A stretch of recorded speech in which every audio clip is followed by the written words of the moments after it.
Shrishita and you are here to start your journey in Java. So let's hang out. Guys, if you have entered the tech world, then a programming language is must for you.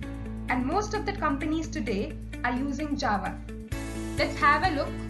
Uber, Google, Netflix, Pinterest, Amazon, Spotify. These are all the giants using Java directly into their stacks. So it is preferably the best and the easiest language to start with.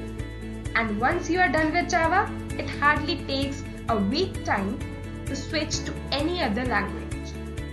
Now, the first thing which I would like to tell is learning programming will take time. You can't code like a pro in a day or two. So, give it time, learn the concepts, because only those will matter. Now, moving on to our course structure, we will be learning variables, data types, operators, if-else and nesting, conditional statements, switch case, and all kinds of loops including the nested part.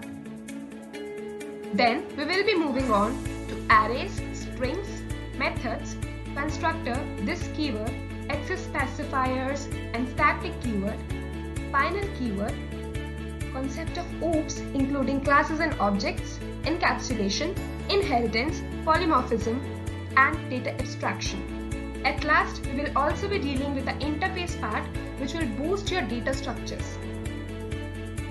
Now, in this course, you will be given regular assignments and we will also be solving selected questions according to your level from CodeChef and HackerRank so that you develop the competitive programming habits side by side and you all are aware that this adds a plus point to your CV and resume.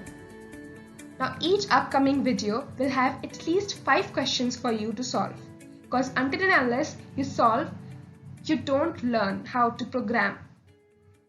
Then the solutions for these questions will also be provided to you for your reference. But if you face any doubt after all this, you can mention them in comments. I will try to answer all of them. And all those students who have just passed out class 12 and are looking for some programming skills, then this is the right time to start. Your grades won't matter anywhere but your skill will. In this course, we will be using Eclipse IDE for the coding part. If you guys are familiar with any other IDE, go for it. Otherwise, you can simply download it by typing download Eclipse IDE on Google and install it by clicking next and next. It's very simple and I know that you all can do it. So this forms the assignment for today's video. Go and quickly download your IDE and kickstart your journey in programming. Guys, if you like this video, hit the like button, do subscribe the channel and hit the notification icon to stay updated with our latest videos. Thank you.